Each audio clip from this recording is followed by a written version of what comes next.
Ngayon ay araw ng Sabado, hapon. At pasyal-pasyal muna tayo. Kainip sa bahay, lagi nakahilata. Kaya dito tayo ngayon malapit sa park. Maya-maya pupuntahan ko yung paborito kong binibiling tinapay dito.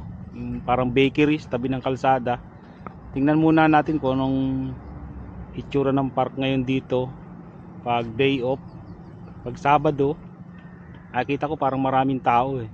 Kung ano nung ginagawa, mga naglalaro, mga nagja-jogging, mga naglalakad-lakad. Tara, puntahan natin.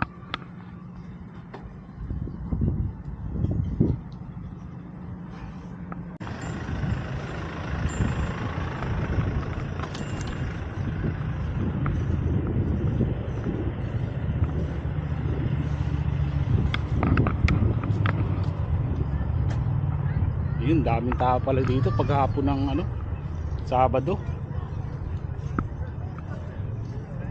Sila mga naglalaro-laro. Daming tao. Dito nila pinapasyal yung mga anak nila.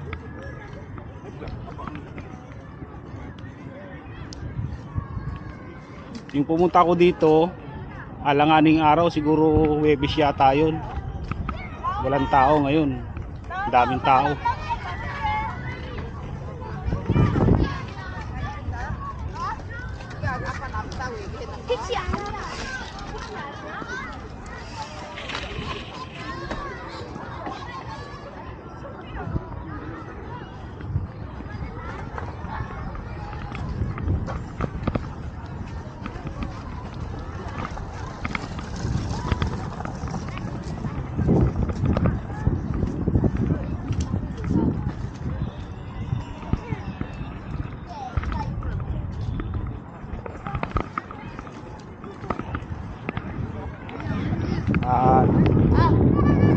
Tahanan natin mga kabayan yung binibilihan ko ng tinapay doon.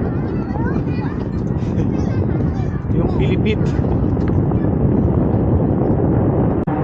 Mamaya bibili din ako dito ng ng makuli. May grocery na malaki dito. Ito yung parang palengke na malapit sa amin. Yan, may mga tindang isda, kung ano-ano.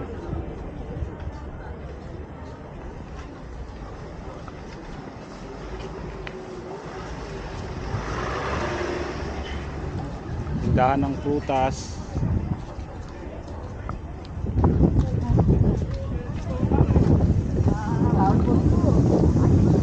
Yun, dito pala yun. Munti ko nang malagpasan yung bilihan ng tinapay. Ayan.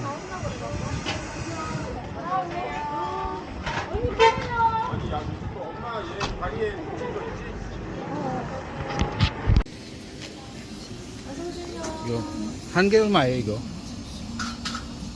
한 개 얼마예요? 1,000원이요? 네. 5개 주세요. 몇 개? 5개요. 네. 네. 설탕 묻혀드려요? 네.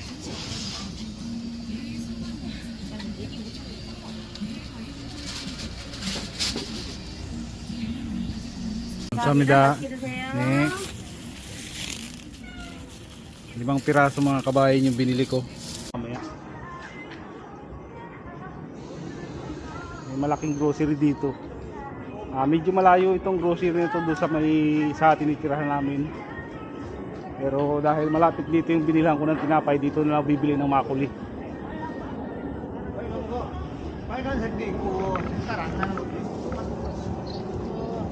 Malaking grocery ito mga kabayan yung nandito.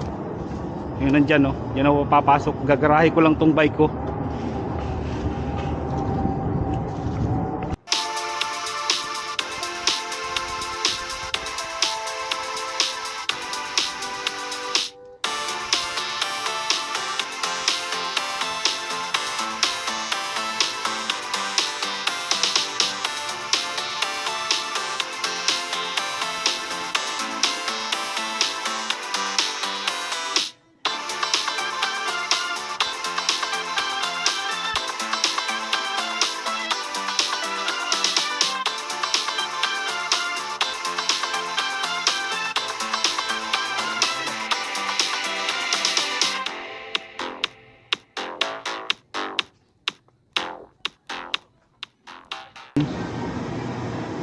Nasaan na nga yung makuli na yun?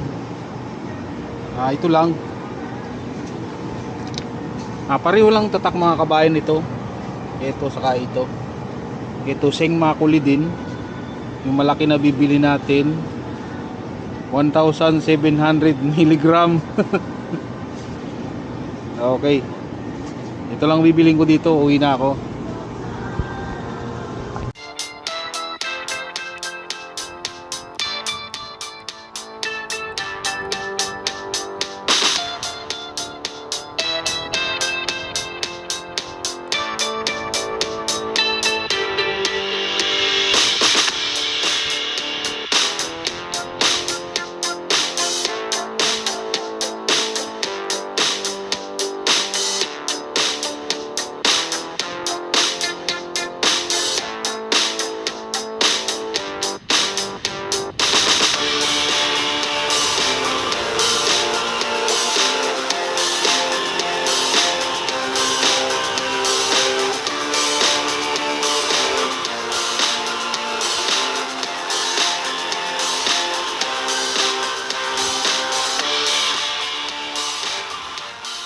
Ito yung paglilibangan ko ngayong gabi.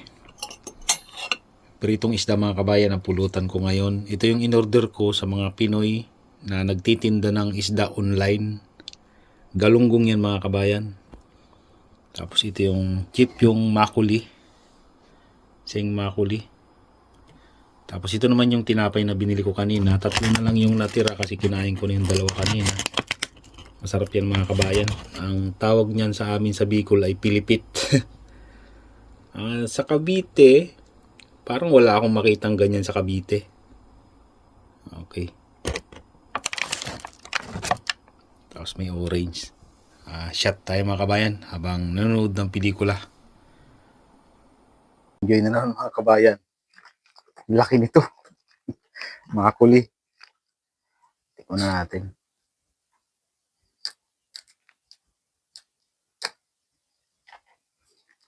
Bula-bula pa. Uy!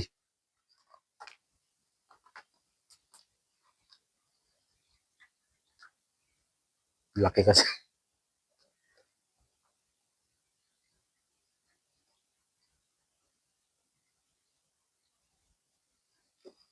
Wow!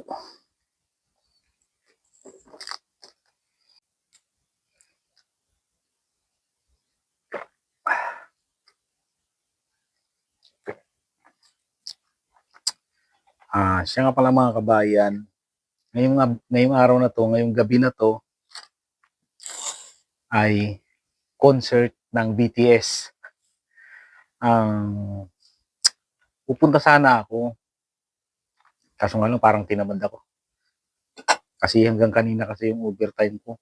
Natulog din ako kanina, saka nag-bike din ako kanina. Tinamad ako kasi hindi naman talaga ako fan ng BTS. Alam mo naman, batang 90s tayo, kaya hindi tayo dyan. Yung ano kong panganay na babae yan. Saka 30 minutes simula sa subway na malapit dito sa amin hanggang sa Guanghwamon Station, subway. Guanghwamon, nandun mismo, paglabas mo ng Guanghwamon Station, nandun na yung venue ng pre-concert ng BTS. Siguro yung iba, pa lang, siguro mga Biyernes ng gabi pa lang, nandun na. Kasi paunahan din ng pwesto yun, kasi libre nga yun eh. Saka yung nabalitaan ko, na yung malapit dun sa venue ng pre-concert ng BTS, yung ibang subway na malapit dun ay isinarado nila. Kaya siguro kung pupunta dun, pag sumakay ka ng subway o kaya bus, baka medyo malayo-layo pa yung lalakarin mo, papunta dun sa venue ng pre-concert ng BTS. Siguro kung nagkataon na okay yung mga Backstreet Boys o Westlife, yung magko-concert doon, maaaring pumunta ako. Yun. Ano to?